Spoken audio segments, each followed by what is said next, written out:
All right, please join me today. You see that little pedestal sink behind you? I'm going to install that. It is so tight and so compact, I decided to put the P-trap in the basement.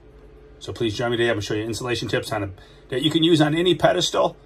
And any pedestal you might decide, hey, it'd be easier to put the P-trap in the crawl space of the basement. So please join me today. I'm going to show you that video. And hey, you see that little bruise on my lip? I got smacked with some PEX plumbing down in this basement just a couple days ago. So be careful. You might get smacked by some plastic pipe. It's like a rubber band. All right, please join me.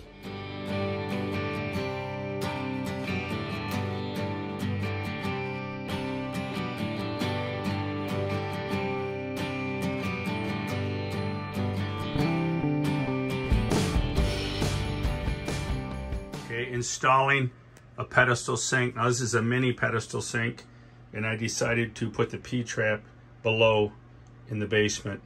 This house was built in 1850 when Zachary Taylor was president, and the vice president, actually I think had a woman's name, Mildred. Mildred Fillmore was the vice president at the time. So here we go. What I've done is I bought this like two-sided tailpiece extension. I call it a tailpiece extension. So we're going from 1.25 inches. I have the washer in there, the 1.25 inch washer to 1.5 inch design. And down here, if you follow this down carefully, follow it down here, it also has the same end. It's a female end. And here's the nut and the washer. And I will slip this over top and connect that, all right? I've already brought my supply lines in. I ripped out the galvanized pipes from 150 years ago.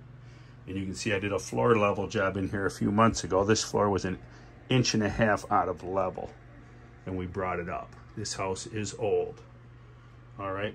But here, I'll give you a shot now in the basement of how I did the P-trap in the basement. Walking down the stairs in the 150-year-old house.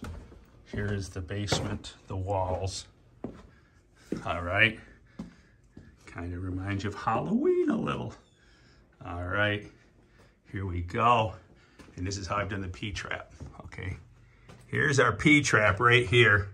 All right, I used a glue trap. You could put the hokey P-traps, the flimsy ones, I don't like them. You could put that in here, but I didn't want to do that. I chose instead to do one with a nut. This is accessible. Let's say somebody drops their wedding ring down into the P-trap. They can take this nut apart, pull the assembly apart, get their wedding ring back. All right, so there we go.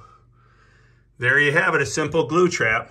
Glued here, I cut off the PVC that was here, the existing drain. It used to go up and there was a P-trap, was upstairs. Now we have the P-trap in the basement. So that's how you go about it.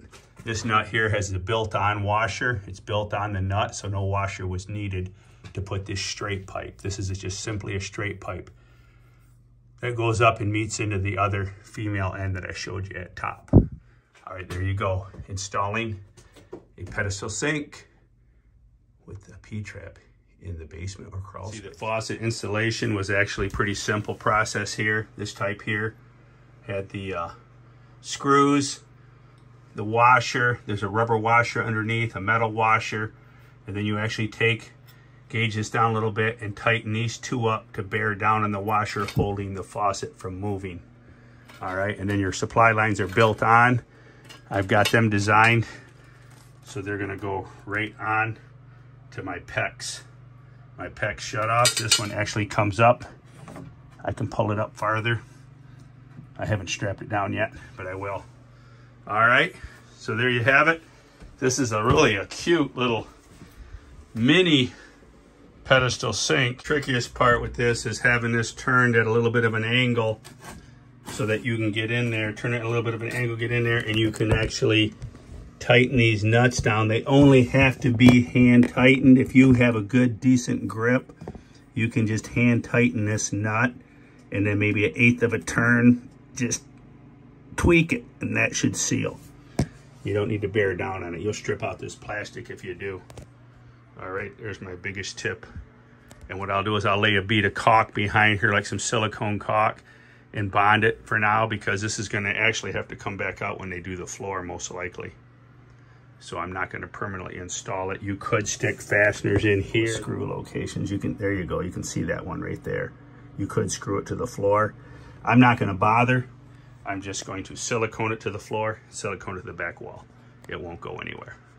All right, there you go, installing a mini lavatory pedestal sink. Just enough silicone so I know it can't move. It can be cut out later with a razor blade. Bonus tip, when turning the water back on, please remove this first. And there's actually a screen in there. If there's little granules, especially in old pipes in a house like this, you will have gravel, sand, residue.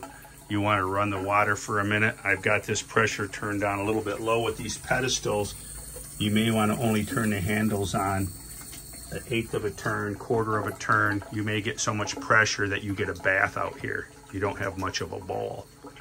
And then once this runs a little bit, you can put this back on. It's also, this is a great tip. Go around your house and clean these every 6 months or a year. If you're getting affected water pressure at any of your fixtures in the house, faucets, take out and clean your screen. There's a water saver in there, and you can clean that out, the residue and sediment, and get a better flow. All right, man, check your flow. Testing for leaks. And while I was cleaning that, there's a little black washer in there, and now I can't find that little black washer. So it either bounced around on the floor in here somewhere. So that's just what's going to happen if that little black washer is missing. This is what you'll get. But I've had this running now for about 3 minutes. Now I'll go downstairs and see. I've reached my hand in there and felt for any drips on the tailpiece pipe. Nothing. I will go down in the basement and see if there's any evidence of water. I'm looking and feeling for moisture. I feel nothing so far. Nothing dripping down there. And what I may do after this is all done and I'm convinced that there's no leaks, I may go ahead and silicone this around here just to hold this shaft. My only fear is if somebody comes down here and bumps this P-trap and hits it hard, it could drive that up and knock everything loose. Because this is a low basement. If I walk straight across here, I'll bang my head on that. So I may just silicone that around there. Now somebody will say, oh, don't do that. You won't know if it's leaking. Well, if it's not leaking now and it doesn't get bumped, I'd rather have that pinned down so it can't move. All right.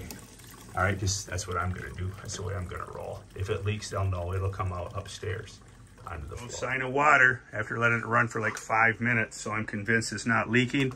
I'm gonna go ahead and run a little bead of silicone just to bond it to the floor so somebody doesn't bump it. All right. And this can be cut away. If they do a bathroom floor, this can all be cut away. All right, so I'm just gonna run a bead of silicone around here one-handed because I have the camera. I'm a professional, don't try this at home. All right, there you go, I made a little goober there. We'll take that goober off and we'll clean her up. But just a quick little finger with a wet finger. Wet your finger. There you go. There you have it. This will not move between the 2 caulking spaces. I'll tell them to stay away from it for 10 hours. It's not going to go anywhere. They're gone to work, so it's all good. All right, I hope you enjoyed. Just one added tip I'd like to add to the video. When I was doing the drain assembly, they now come with washers, and a lot of them are recommending silicone, or they come with washers, not using plumber's putty anymore to seal the drain assembly down to the bowl and underneath. Well, mine wasn't seating right. The bottom of this sink is on a little bit of an angle and it wasn't seating right and it kept jumping a thread. So just to let you know, I siliconed that bottom flange, that bottom rubber washer, the drain assembly, and I also siliconed the little black washer. I didn't think it was thick enough to make a good seal to the porcelain, so I also siliconed that. All right, I'm down here waiting for my car. It meant the mechanic. I don't work on cars. So you got to know your limitations. A man's got to know his limitations, as Clint Eastwood once said. All right, so there's your final tip on installing your porcelain sink. Don't forget the silicone, or use the Teflon tape, wrap it around the threads to get a deeper bite so your nut doesn't jump off the threads. All right. Thanks for enjoying the video installing a mini pedestal sink. And remember, guys, when drinking the beer, this is not a urinal. This is a sink. All right. So lots of space left in the bathroom. I hope you enjoyed the video. If you liked it, hey, remember, keep it a secret. Home and garden, keep it a secret, but go tell a friend. Bubba's sharing home fix-it tips around the world, along with giant pumpkin playlists, Jack and Bubba's fishing bro trips. Please join us and check out our different playlist. All right, thanks.